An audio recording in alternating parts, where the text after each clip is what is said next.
Record. Okay. Welcome, everybody, to the Mediators Institute of Ireland MII TED Talk Club. My name's Scott Alexander. I'm from the MII Council.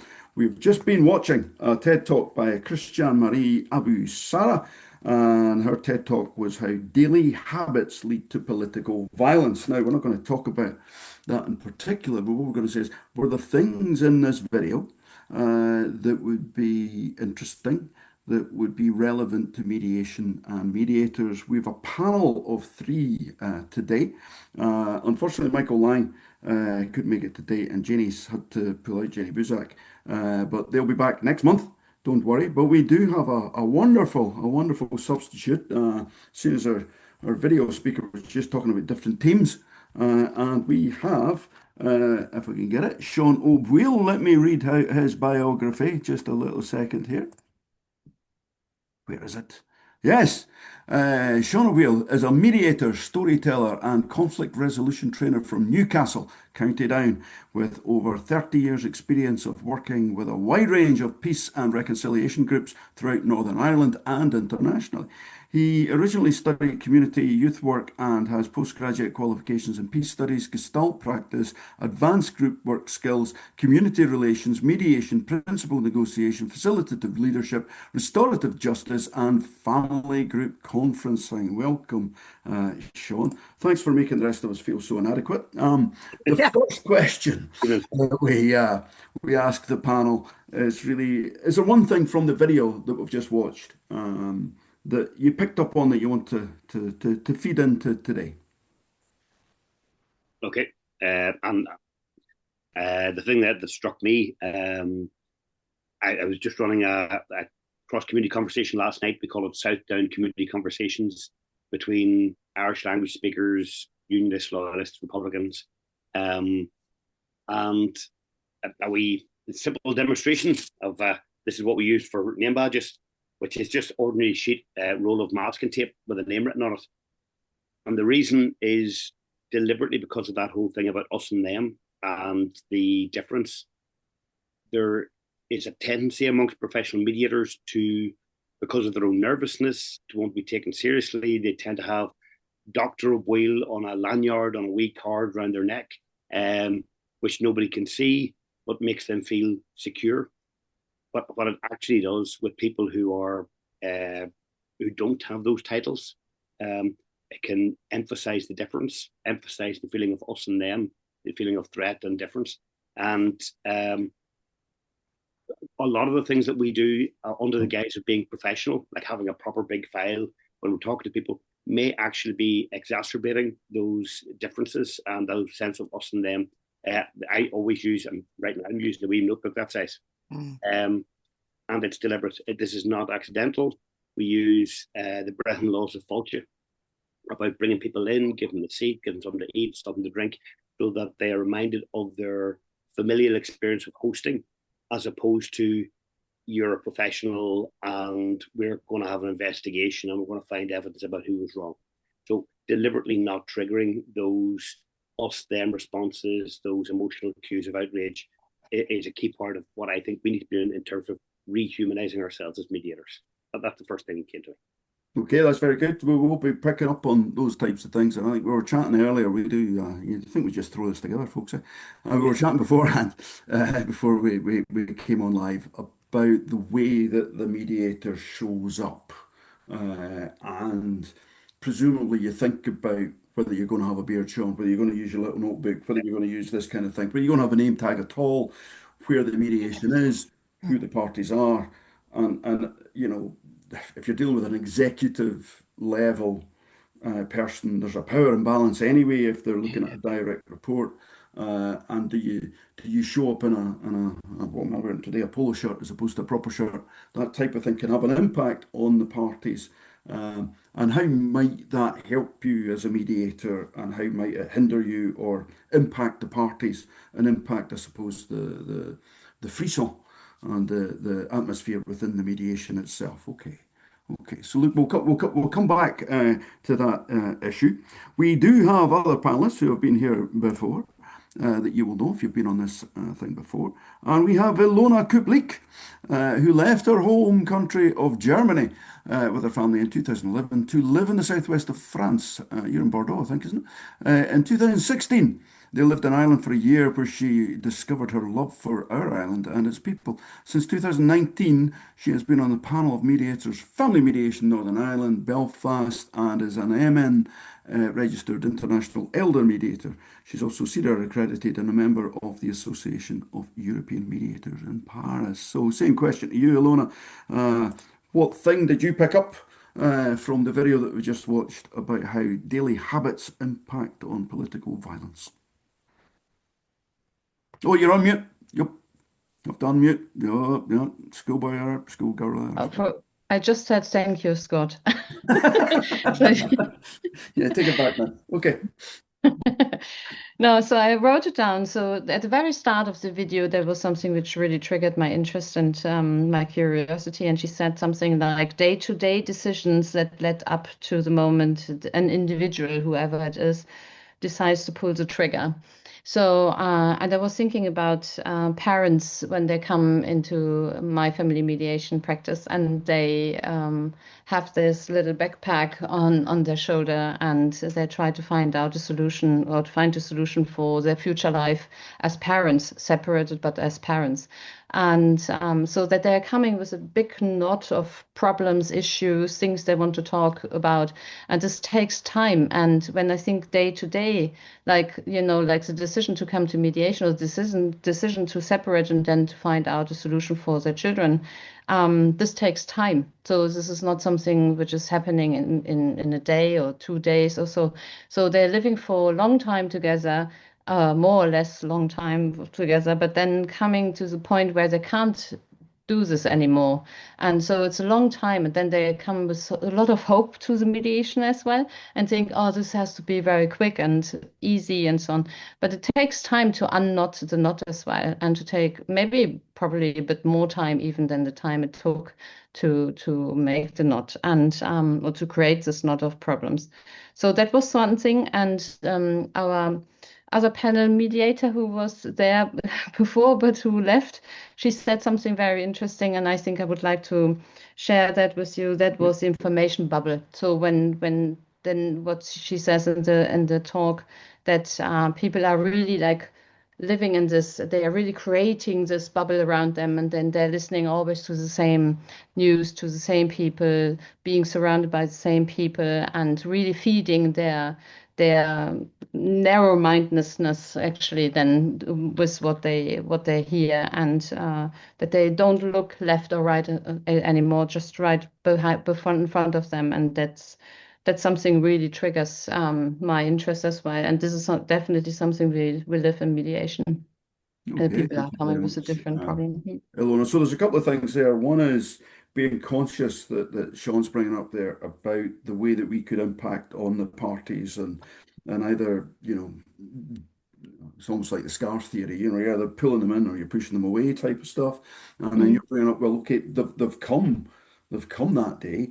And of course the speaker in the video was chatting about, the way that they've built up and have led up to the day that, the girl exploded the bomb type of stuff. But they turn up at mediation and they've had some kind of day that's going on there, and they're knotted and they're maybe nervous about coming up. Most people I've met have never been through mediation before. So it's a new thing. They're going to be Yeah. uncertain.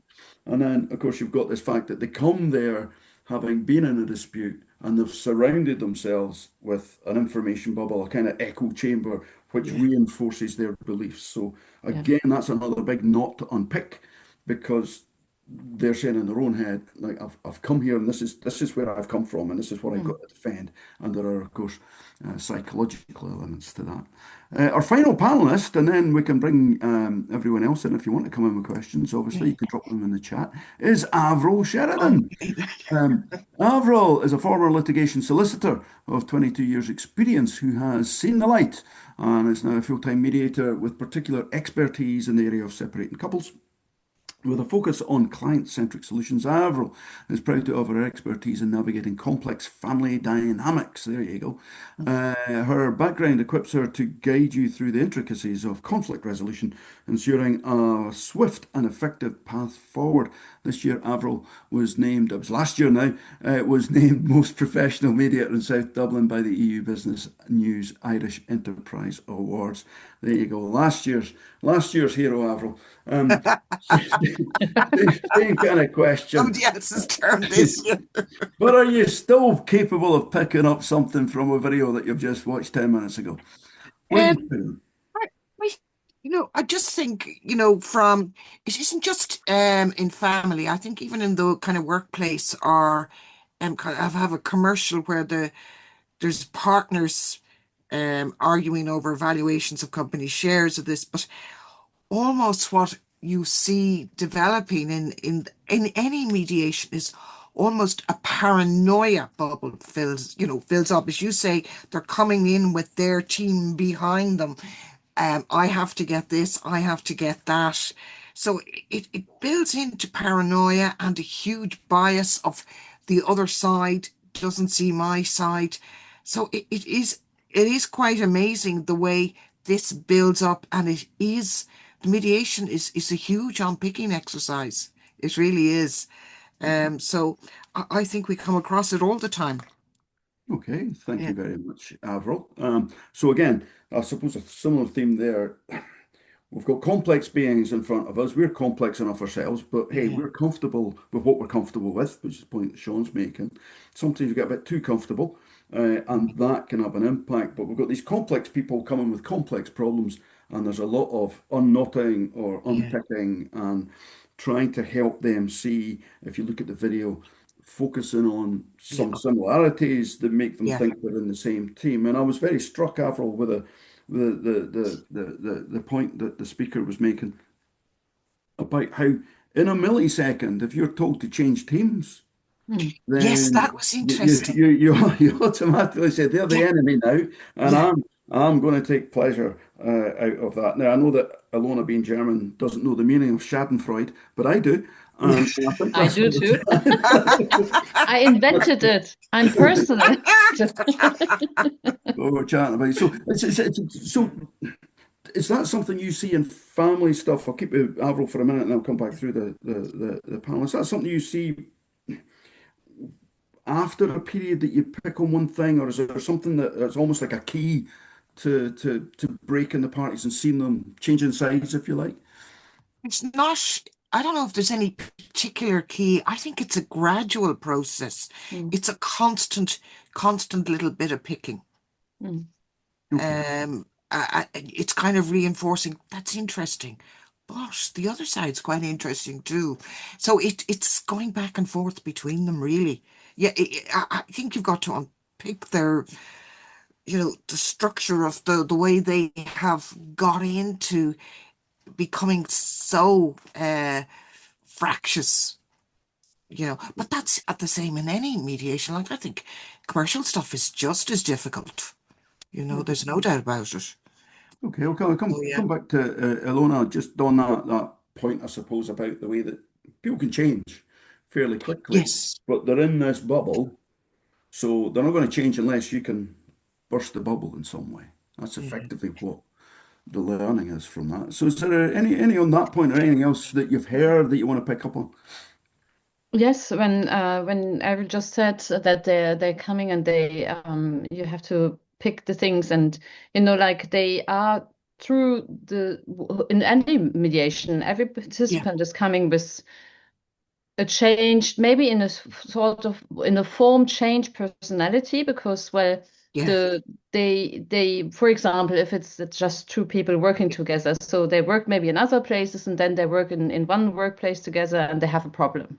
So the problem develops, and with the development of the problem, they develop as well. So maybe they have colleagues who say, no, you're not right, and other colleagues they will say, yes, you're absolutely right. So they will talk to only to the people who say, okay, you're right, of course. No? Mm.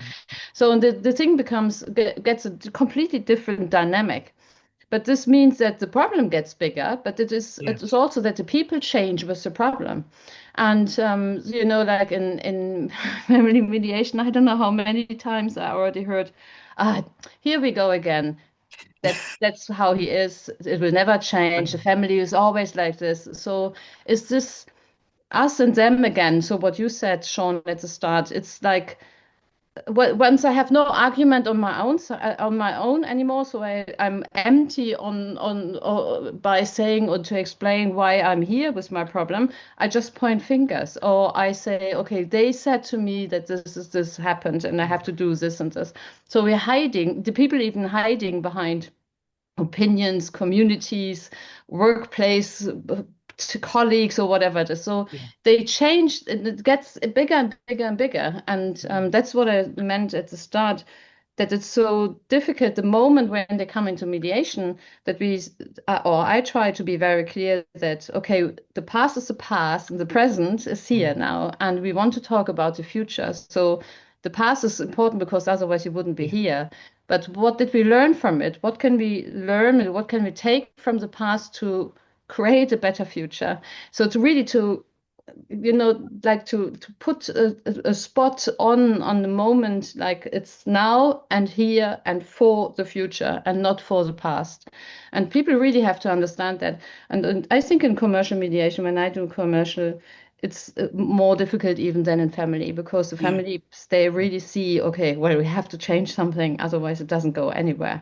But in commercial, often the people say, no, it was always there, and they're looking at back and so on. So you have to talk about reputation, what's the future like, and so on.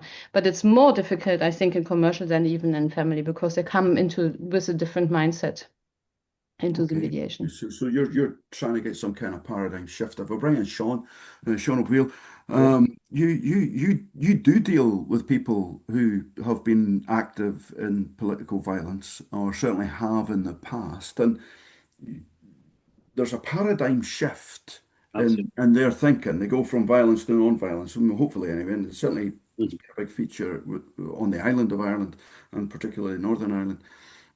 But it's difficult to leave behind a belief that you've had and then Absolutely. accept that you've been wrong, Absolutely. And because you have to do it. So how do you handle it? Where are there any lessons here that you could share with us? well, one of the things is for me is to not push. Pushing just will lead to resistance. I think Alon is right. One of the reasons I think commercial is sometimes tougher than family is Mm. in commercial. I am the chief executive and you're the chief financial officer. Yeah. We have titles, we have roles, and we're not Mm. seeing each other as human. So your question reminded me about that moment of change, moment of human recognition. In a particular piece, myself and Laurie Randall, a colleague here, did together for 10 years over the Ardoyne parades from about 2002 to 2012.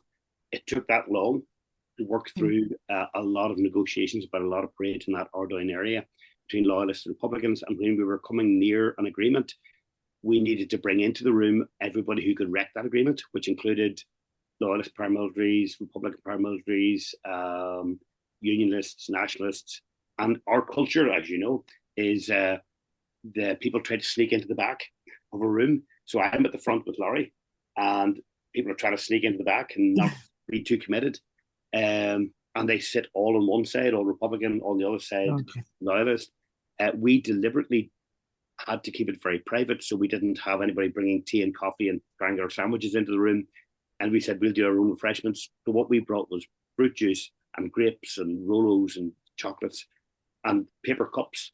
And then we realized we had no plates, so we just put a paper cup full of Rolos Mm. in one paper cup and put a paper cup full of grapes the other way, and just sent it around the circle, which was fine from where we sat as we were doing the introductions. But the cup was passed hand to hand all the way around the circle until it came to the far side, where you had the most hardline Republican paramilitary sitting inadvertently beside the most hardline Loyalist paramilitary, because they were the least committed and they were at the other end. Yeah. And there's a moment where they hand each other a grape and a Rolo out of a paper cup and feeding something sweet into each other's face as everybody else pretends they're not noticing that this is what's happening. And there's just a moment of human recognition as they feed each Mm. other. which goes beyond all your slogans and beyond, in their case, 20 years of being in prison, 40 years of being in armed violent conflict, to a human recognition of tonight we're just feeding each other. It doesn't commit us to anything else. I'm not your friend, but I recognize your humanity. And there's something that I think mediators can do about that, recognizing the humanity through our way of hosting people as they arrive, our way of using first names, our way of, as Ilona was saying, being future focused rather than what happened, what happened, what happened. It's recognizing your humanity. What's the best we can have in the future without being naive? We're not trying to be Pollyanna-ish and saying it's all going to be unicorns and rainbows. There are hard deals to be done, but I recognize you as a human. Together we might come up with something better. Yeah, and as a mediator, you can set that standard or that scene by being welcoming and being saying, I don't care who you're from, you're going to be welcome here. You're part of this process, and we need you here. So there's a value in bringing somebody in to the thing. And similarly, I suppose with any kind of mediation, if I take it back to Ilona and I, any kind of mediation, if you've got people in the room, they're there for a reason. They've got a value in the process. Yeah, I was just thinking when you said about the actually Rolos, I love Rolos, and I know them. I just have to say that I know them when I was a kid growing up in Germany, and they don't have them in France. And when we moved to Ireland, I went to a supermarket Centra just around the corner of the house we rented, and the first thing I saw was Rolo, and I said, "Oh my God, I'm home." So I love rollers. Okay. What I thought is about the thing in common. I think the rollers might be the thing in common, but for my parents, what I do after in the first session, after I explain everything and the principles and so on, and ask them if they have any questions, and they're sitting there, they don't know what to say.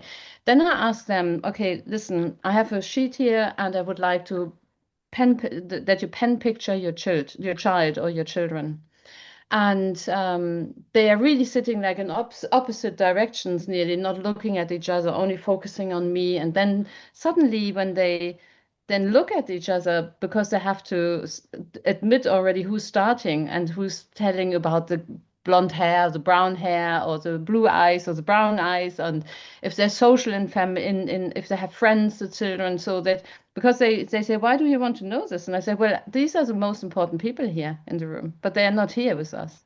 This is the common ground you have, because you are here to decide something for the future on for your children, because you will always be parents, even though you're separated, but you will be parents. And it's sometimes difficult at the start when they start to okay, do we talk about family, or do we talk about school, or do we talk about if they what hobbies they have and so on. But they don't realize in milliseconds they are talking to each other. And they came in and really like, oh my God, we haven't talked to each other, no communication for months, and only text messages or via an app or so. And suddenly they look at each other and they smile and they see their child and they describe and they're proud of it. And that's beautiful. And when I have written everything down, then I see, well, listen, this is really, really beautiful. Thank you very much for this. And I appreciate that they share that with me. And it's really, I always do this, and it's always a moment of like a light bulb that they have something in common. And it's nice to start a mediation process with that. Okay, can I bring in Avril? Look, if there are any questions, folk, drop them in the chat and we'll put them in, or you can put your wee hand up and we'll bring you in ourselves. Sticking with the point that everyone's just picked up. Yeah, no, I think it's about humanizing, and I think both Iona and Sean have sort of brought in the humanizing of the Rolo. Iona's brought in humanizing the parties to each other, exposing how similar they actually are, by focusing on storytelling about their kids or whatever it is. Yeah, yeah. So no, I think that is an important part of breaking down conflict and trying to you know move the barriers a bit, so that's, yeah, I agree with that. Yeah. Could I bring in another point that I don't know that she actually specifically said it, but it was implied by what she was saying. which is reinforcing movement. So Alona was chatting about that's really good. I'm glad you shared that with me. Well, how Yeah, important is that in a mediation I to think it's I don't know, very, celebrate the wee wins, that type of stuff? yeah. Personally, I think it's absolutely essential. I think it's yeah, one of the key roles of the mediator. People who are in deep distress and who are stuck in their us, them, and their information bubble, and all their lawyer and their friends have said, "Don't you give an inch." They find it very hard to do those very human things. So someone gives a yeah, half-hearted apology of, I suppose that was that line. It doesn't land at all. It's not full-hearted, but the mediator can hear it and can say, "I can hear your regret about what you said or what you did. yeah, Thank you very much." So it's banked, so it's noticed. They are like a surrogate on behalf of the other party. I heard your apology yeah, and I'm mm, acknowledging it. And then, as the other then responds, they can do a begrudging, "Yeah, all right then. Thank you so much for accepting that. It must have been so hard." Even though it was only a, yeah, whatever, that we can be the person who does the listening, does the hearing, does the acknowledging and banking, yeah, whether it's apologies or offers. Uh, they are tuned to where's the hidden trap, where's the problem. We hopefully are tuned towards and where's the hidden offer as well.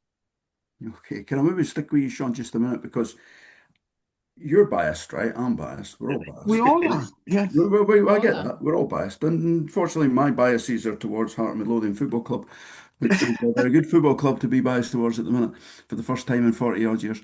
But what role, for instance, Sean, would curiosity play in disrupting those entrenched habits? So you've got the reinforcement, oh, I picked up on that, that's really good. But how can mediators, if you like, cultivate it if the positions are so polarized? I think what we can do is we can do the dropping down. This where these books become useful.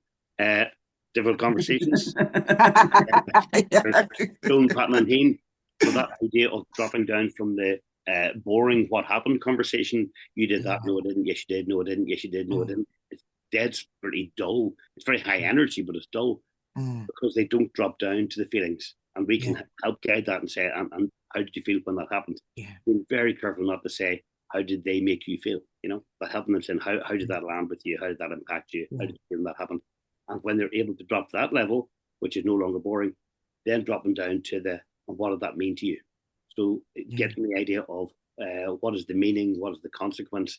So it's the identity conversation of, am I good or bad? Am I competent or incompetent? Am I worthy of love or am I not worthy of love?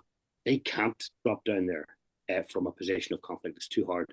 But we yeah, can guide them down to how it felt and what that means until eventually what they're saying is, I have to hold on to this intransigent position because I think you say I'm not even worthy of respect. They couldn't possibly ask that question at the start because the answer might be, no, you're not worthy of respect. Yeah. You're a jerk. So they can't ask it, but we can. We can guide them down to that until yeah, they talk about that core stuff because that's where the solution is going to be. It's going to be down at the core of, am I worthy of respect? Do you accept that I did not have evil intent? That kind of stuff. But they can't ask that question themselves. So us being that surrogate who can ask those questions and guide them down through those. Otherwise, yeah, they'll stay up here at the blame whose fault it was, which mm, we know there's no solution there. Yeah, and I suppose the lesson, just for anyone wants to come on, you can. With this video, what we're chatting about is people who are in a fixed position and they've reinforced that position by getting people that are similar to them, mm, continually reinforce their belief system. Maybe Alona, unless anyone is going to come in at the moment, you've got them fixed there. Sean's talked about bringing them down to a certain level. You got to move them from where they are, which is mm. I'm right, you're wrong type of thing. How do you get them curious about the other person? I think um, I most importantly, if I'm curious, they get curious as well. Yeah, So when I show that I'm listening to them, that I acknowledge what they say, where they're coming from. Well, of course, we have to be careful what we say, that so not mirroring bad or difficult things, but to stay open, to show that I'm open enough to listen to it and to that I'm curious and I want to know how did they come there? Why is this a problem for them and so on. So I think this shows it. And it's the same like with acknowledging emotions, for example, like when families sitting there and one is very emotional and getting, and then I say that's just the dad says, "Oh my God, that she's crying again," a little bit, and he's not saying it even, but you can see in his face that, oh no, we're not getting anywhere because it's emotional. But saying, yeah, it's absolutely fine to be upset and to be emotional. Do you need a minute? And this is really like when they look at me and then say, "Oh, well, she finds this okay, so maybe it's okay," and takes the time and to slow down. I think that's also something when they really exchange, bam, bam, bam, when they start to exchange. And it's really getting very fast, not to say, oh, yeah, that's perfect because we are getting an agreement very fast. No, just to stop and slow down, ask again, digging deeper, opening another option, and so on. So I think that's it, yeah. Well, there are a lot of other maybe somebody else has another idea. I'm also very curious to learn from others. So, yeah. If anyone wants to put their hand up and come in, you can come in live. If not, I'm going to Avril. There you go. I'm going to come to you, Avril. So looking at the things that Lona's been chatting about in that particular instance there, where people are, moving, you Yeah. don't want them railroaded, okay? No. Yeah. You And in need. my head, what we've been chatting about is having people in a room, which is a joint mediation session. But an Yeah. awful lot of the work and the stuff I do anyway is done in the one-to-ones. It's done in what you might Okay. call pre-mediation. So is there Yes. anything that we've seen today that you could do more of in a pre-mediation to bring them into a situation where they're not as fixed? Mm. I think it's more difficult when you're in the one-to-ones until you've had the second one-to-one. But then you've got to be very careful about transferring. So I think it's actually quite different when you're in a caucus because people are more open and they're softer on a one-to-one basis. And then when you move into the room together, you know, defenses come up. So I think it's hard to know what more you can do. I think you could just ask more questions and about, I think, try to get to the core and exactly how did that make them feel, or what do you think it made them feel? You can get more information, Okay. and you need to, but bore down to get that information. But it's hard then when you go into the joint room then. Mm. Uh, because you have to be so protective of information, so that's, yeah, it's, But I suppose it might depend on the structure because certainly the way yes, I do it is like I'll maybe meet them a week apart or 2 weeks apart. You know what I mean? And I've done a lot of the heavy lifting in the yes, one-to-one meetings, and I've yeah, built up rapport and I've built up trust. I hope anyway. yeah, That's the way I'm hoping that they're saying it's not going to be that scary because I brought them into. When I bring them into the room, it's okay. I'll make sure you're yeah, not throwing knives at each other anymore. yeah, yeah, yeah, yeah. Okay, Sean, do you want to come in? Yeah, there's a wee bit where this, where you're following your interest and your curiosity and how you do it to stay human while being professional. I'm thinking about the work of Elizabeth Stokel, Loughborough Mm, University. She's a conversation analyst mm, who went right down to timing by milliseconds conversations that mediators did, particularly in intake conversations where quite often mm, they were so focused on being fair and asking everybody the same question that when someone mm. said, uh, and I've tried talking to my neighbours and you can't talk to these people, and the next question on the sheet is, have you tried talking to them? And they ask the question, go, I've just told you I've tried talking, you can't talk. So this idea of I want to be fair, Yeah, we yeah, human. And she timed the things to the point where she has wonderful timings that if you answer between zero point 0.2 and zero point 0.4 of a second, then that's Mm. response. If you wait for more than 0.5 of a second, that's considered an awkward pause, even less than half a second. But if oh, you come in right. zero point 0.1 of a second, then that's an interruption, even though they finished. And so Yeah. weird things Yes, like that. And she said yeah, the lack of humanity sometimes, where people are saying, and then she killed my cats. And you want, how many cats? Two. Two cats. Anything else? That is not a human response. The correct yeah, response is, they did what? That's terrible. How could they do such a thing? If you yeah, don't have a human response, yeah, you're Mm. losing the other person. And Mm. it's okay to feel strongly. And as Alon said, go with your curiosity. The more outrageous the thing the person says, so I'm thinking about groups in yeah, political violence, the more outrageous the thing they say, the more Mm. you have permission to go with curiosity. yeah, It's yeah, like when people say outrageous things, and they do sometimes in armed groups, they'll say, for every 2 of us they kill, we'll bomb 4 of theirs. And you're going, really? And have you ever known that to work? Because I can't think of anybody who got bombed and said, well, that teaches me a lesson. So tell me about a time that ever worked. So really get curious, as opposed to scolding or getting morally superior. Go to it, walk towards it and say, tell me how that works. I can't imagine a situation where I will be more likely to come to agreement with somebody who bombed me. So tell me how you think that works. Really get curious and stay with it, even when it gets, particularly when it gets uncomfortable. That humanizing. Use the strength of emotion. If you find yourself bored, it's a high risk. I'm not advising it for everybody, but do feel free to consider thinking, wow, that was incredibly boring. Was that your intention? And you might find out that the person has said, well, I've told the story so many times that it's just words now. Saying, wow, okay. Do you want to go back and start and tell me how it is for you now? Really? Yeah. I'm not suggesting you tell your clients they're boring, but I am thinking about use your emotion, use what's going on. You find yourself getting nervous, you find a gurgling in your stomach, you find yourself twitching, shaking, mention it. Yeah. Say, this is what's going on for me. Yeah. What was you hoping? I find myself quite frightened when you say, I'll not be responsible for your actions. Because I think legally and morally, you are responsible for your actions. But what do you mean? Did you want me to be frightened? Do you want me to recognize how tough you are, how much you believe in it? Really use the language, use what's going on with you, and keep walking towards it, I think. Okay. Well, look, I'm just trying to make sure that I don't speak. And if I do, it's between 0.1 and 0.5 of a second, just to make sure that I'm absolutely on point. So what I'm going to do, because we're coming near the end, I'm going to put one last question to all of you. And it's I'll start with you, Avril, then I'll go to Ilona, I'll finish on Sean. It's an existential question, I think, that I've come up with, which is this. Okay, so listen carefully, everyone. If we were to try to influence society, build more understanding and less violent world, how could mediators do this? How might mediators collaborate with educators, community leaders, or policymakers to shift harmful habits at a societal level?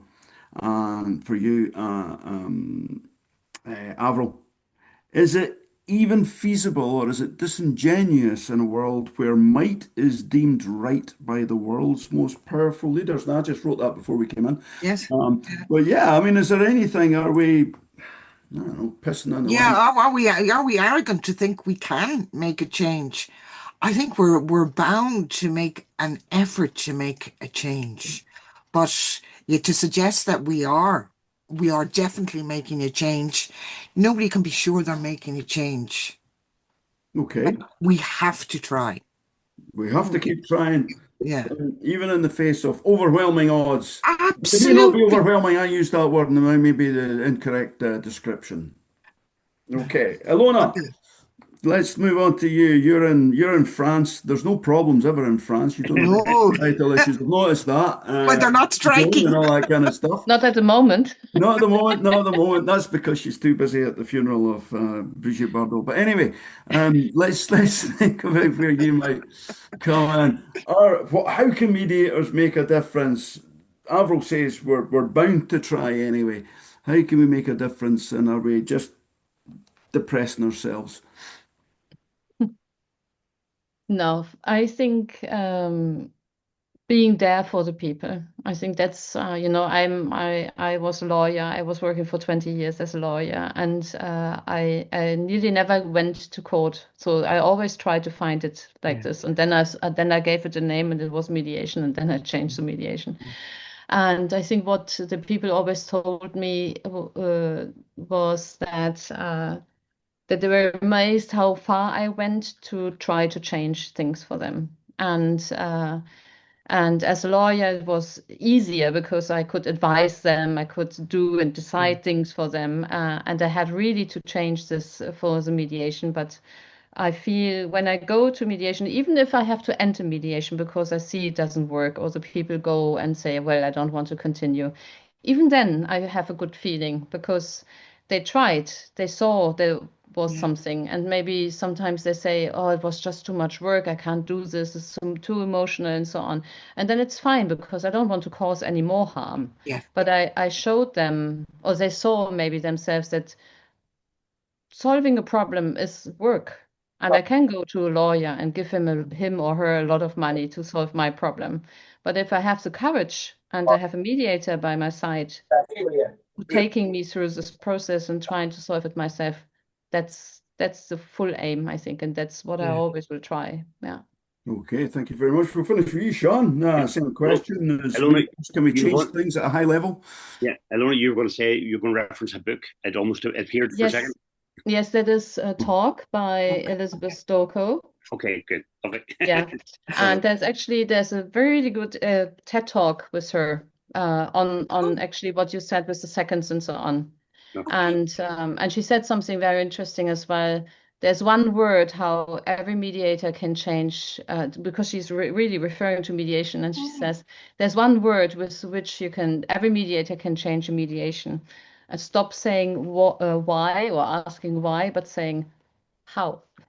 And that's actually in our talk here as well. So Christiane said how would that work? But we do use how a lot.